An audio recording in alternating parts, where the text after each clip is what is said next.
পৃথিবীর বিশাল সমুদ্রের গভীরে লুকিয়ে আছে এক অবিশ্বাস্য রহস্যময় জগৎ। সেই জগতের নাম মারিয়ানা ট্রেঞ্চ।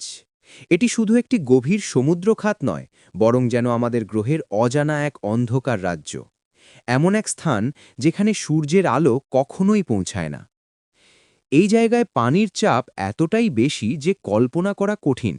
বিজ্ঞানীরা বলেন, যদি একটি বড় বাসকে সেখানে নিয়ে যাওয়া হয়, তাহলে প্রচণ্ড পানির চাপে সেটি এতটাই সংকুচিত হয়ে যাবে যে শেষ পর্যন্ত সেটি মানুষের হাতের তালুতেই ধরে রাখা যাবে। মারিয়ানা ট্রেঞ্চ পৃথিবীর সবচেয়ে গভীর সমুদ্রখাত। এটি প্রশান্ত মহাসাগরের পশ্চিম অংশে মারিয়ানা দ্বীপপুঞ্জের পূর্ব পাশে অবস্থিত।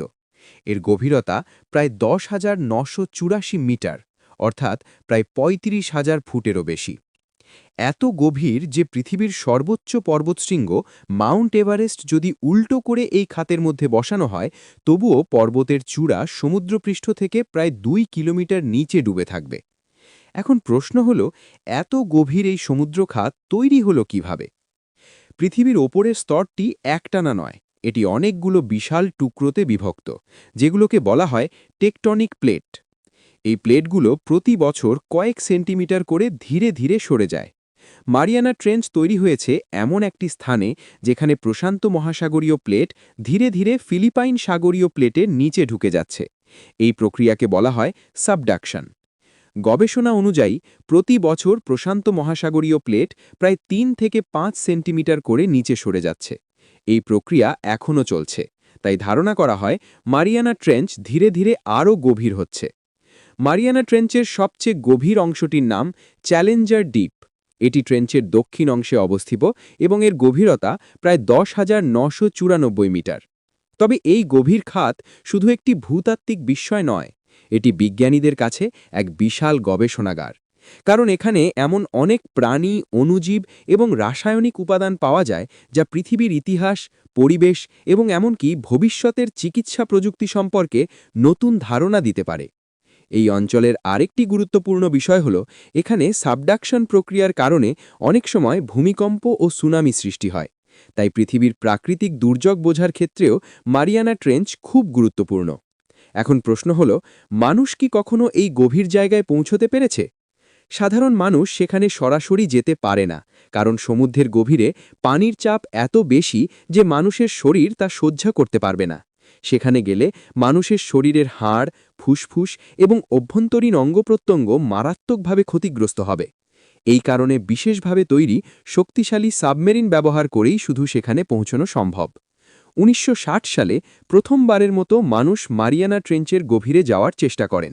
সেই অভিযানে ছিলেন মার্কিন নৌবাহিনীর কর্মকর্তা ডন ওয়ালশ এবং সুইস বিজ্ঞানী জ্যাক পিকার্ড। তারা একটি বিশেষ সাবমেরিনে চড়ে এই অভিযান পরিচালনা করেন, যার নাম ছিল ট্রিয়েস্ট। এটি এমনভাবে তৈরি করা হয়েছিল যাতে গভীর সমুদ্রের ভয়ঙ্কর চাপ সহ্য করতে পারে।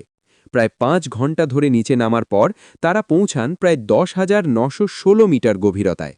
সেখানে বাইরের পানির চাপ ছিল প্রতি বর্গ ইঞ্চিতে প্রায় 16,000 পাউন্ড। তারা প্রায় 20 মিনিট সেখানে অবস্থান করেন।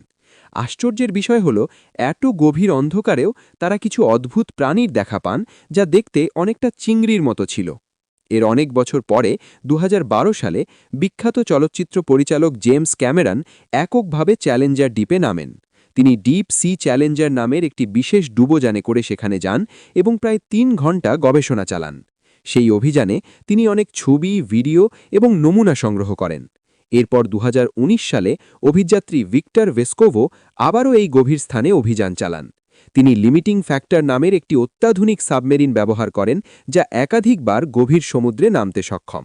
তার অভিযানের সময় সমুদ্রের তলদেশ থেকে কিছু নতুন প্রজাতির প্রাণী এবং গুরুত্বপূর্ণ বৈজ্ঞানিক নমুনা সংগ্রহ করা হয়।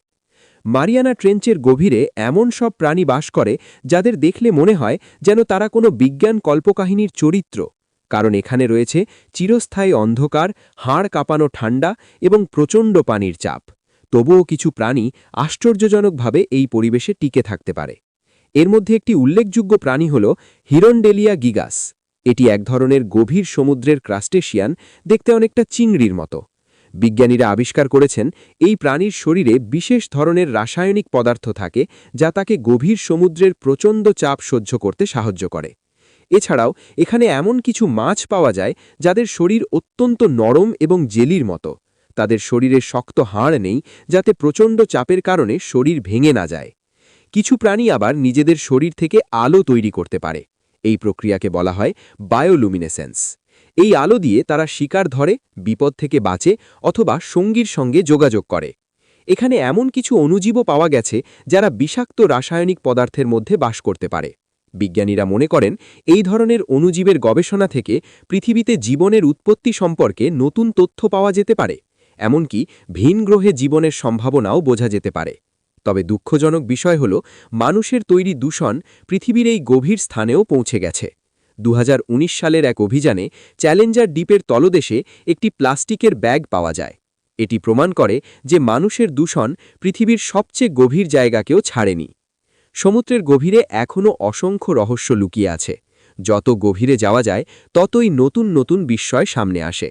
সমুদ্রের এই অন্ধকার জগৎ সম্পর্কে আমাদের জানার এখনও অনেক কিছু বাকি। আজকে এই পর্যন্ত, দেখা হবে আবার নতুন কোনো ভিডিওতে। সেই পর্যন্ত ভালো থাকুন এবং সাথে থাকতে চ্যানেলটি সাবস্ক্রাইব করুন।